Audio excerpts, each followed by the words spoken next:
Well, the divisional series matchups are going to be absolutely fantastic. Tigers and Guardians, ALDS Game 1 kicks things off 1:08 Eastern on TBS. And then it's either the Mets or the Brewers at the Phillies. NLDS Game 1 on Fox. The Royals and the Yankees. ALDS Game 1 on TBS. And the Padres and the Dodgers. NLDS Game 1, 8:38 Eastern on FS1. NTT Ballpark Cam turned on. Los Angeles, Will Smith in the cage right now, getting loose. Could be one of the key players for this Dodgers team behind the plate. He was an all-star this season, and he'll have his chance against Dylan Cease and the San Diego Padres Saturday night, Game 1 from Chavez Ravine. Here's the head-to-head stats as you're the Padres. They had the Dodgers number, 8-5 in the head-to-head. They scored more runs. They hit more home runs. They had a better OPS. They had a demonstrably better starter ERA by a 1.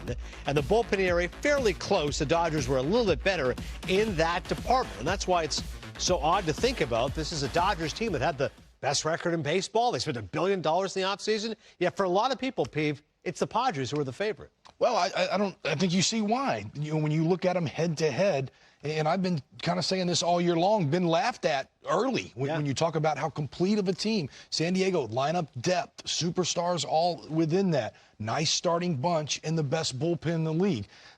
Look, when you talk about the Los Angeles Dodgers, it's a very good team, almost a complete team, but there's some starter questions, especially after the first two, but there's some questions in there in the length. There's some questions around their bullpen, and then the bottom of the lineup, what does that provide? I think the biggest thing for me, if you're the Padres, is figuring out how to mitigate. Do you go with Ohtani? And if you don't want to go hard at him and put him on, you've got Mookie, you've got Teoscar, you've got Freddie Freeman, guys who have delivered big situation, delivered championships to teams, waiting right after. So mitigating that top front 4 or 5 of the Dodgers down through Will Smith, going to be something else for me. And the starting pitching options, Lois, I think for most people, if I used a word, it's uninspiring. I know Flaherty was a great pickup. The Yamamoto's only pitched 4+ innings, a few starts after an extended absence.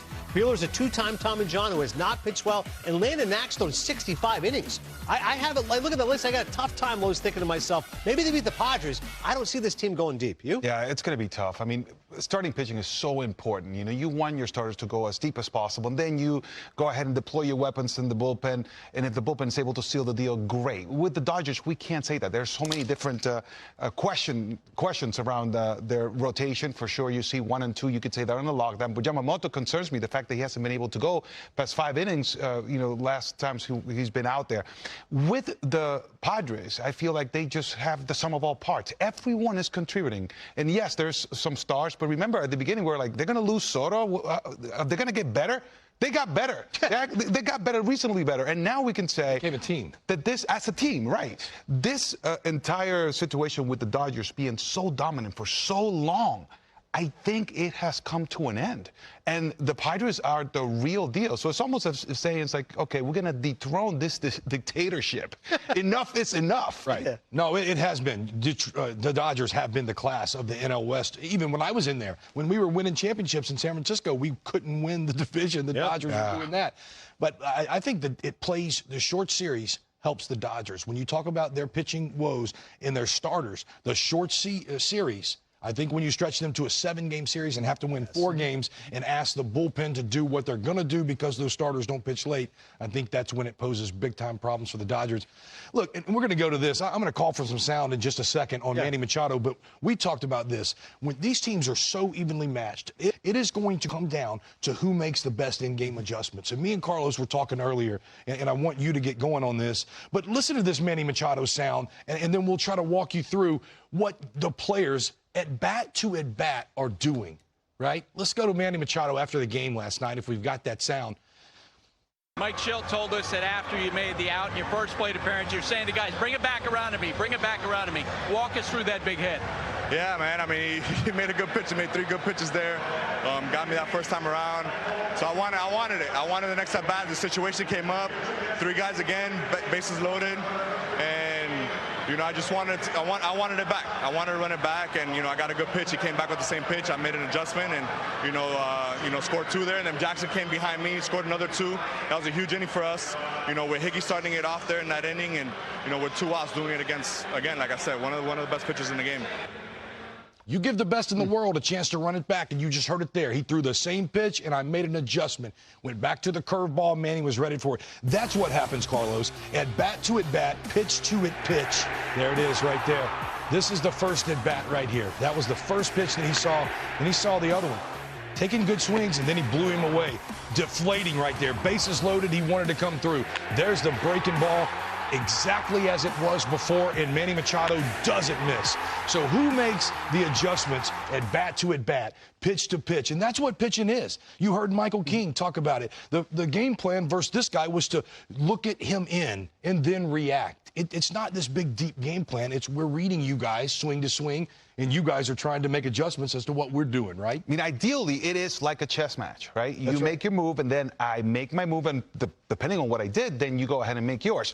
That's the way it should be. Instead of defaulting a pitcher or an approach and thinking that I have 162 games and I'm going to get my 500 at bats and I'm going to play percentages, you cannot do that in the postseason. Maybe in the regular season, yes. You know, you'll get your 25 home runs, you get your 80 RBIs, and you hit 250. Okay, that's a great season. I'm going to get paid. In the postseason, I'm sorry. You have to go out there with an absolute, very precise plan, depending on who's on the mound.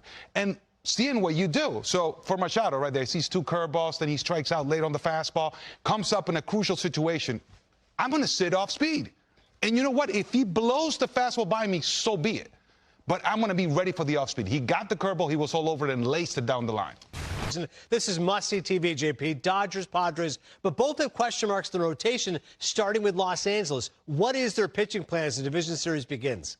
Well, they'll start with Jack Flaherty, whom they acquired from the Tigers, which is a whole separate story when you think about the intersecting roads of these two teams.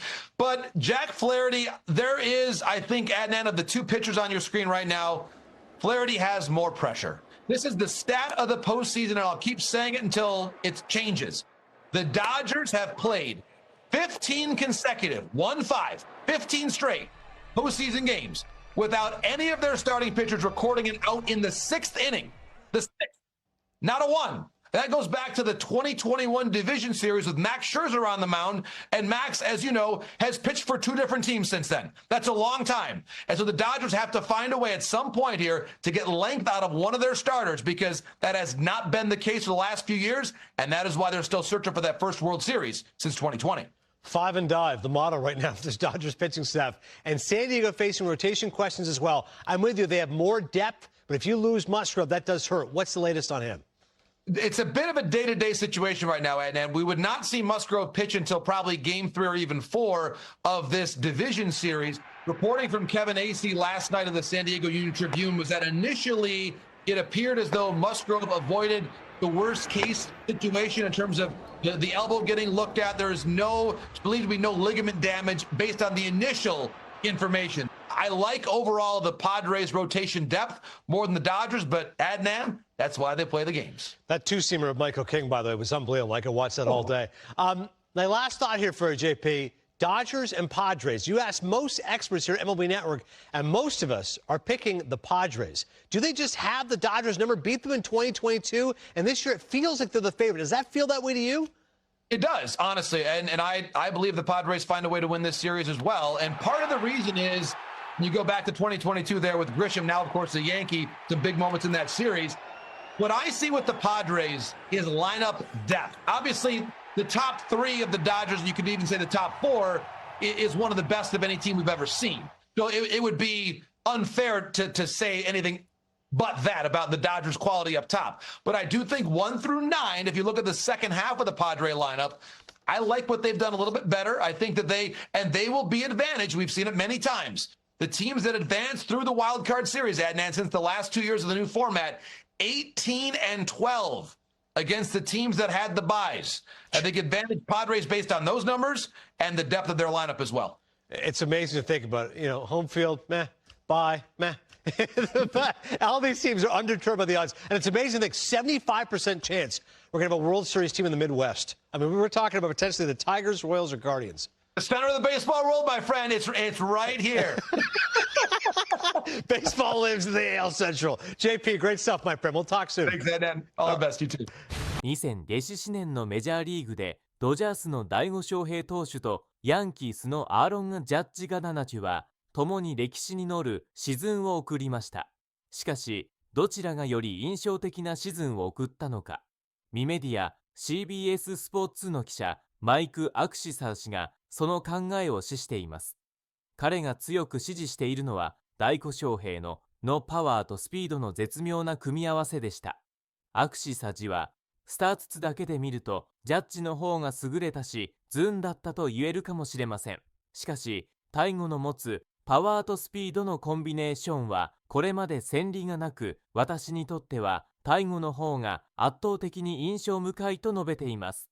今シーズン、大田野は千人未到の無指示本取りで大安無事修道取りでという記録を達成。これまでの頭取りで最多記録は2000時事1年の西流道取りででしたが、カシーズンはそれをはるかに上回りました。しかも、同取りでに失敗したのはたった4回だけで、契約2時3に日本時間27日のジャイアンツ戦からは経緯の3次流回連続成功を記録。その結果、成功率は93.9% に達しました。アクシーサ実は、彼が中取りでに走ると分かっていても、誰もそれを止められない。それなのに、彼はあまりに簡単に同取りでを決めてしまう、と驚きとともに称賛しました。一方、ジャッジも圧倒的な成績を残しました。虫発本取りで白紙触手大点の2冠という数字は、大気部門で多くの記録で第5ヌを上回っています。アクシサ、実は、もしジャッジが日々時点に粒子に本取りで音を達成していなかったら、また違った印象を解いていたかもしれません。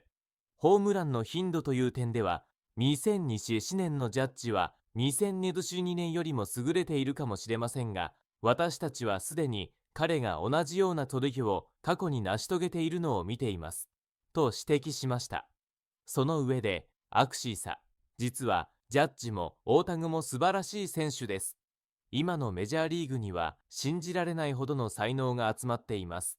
と両者の能力を称賛しつつも、それでも私は第5の方がより印象的だったと言わざるを得ないと強調しています。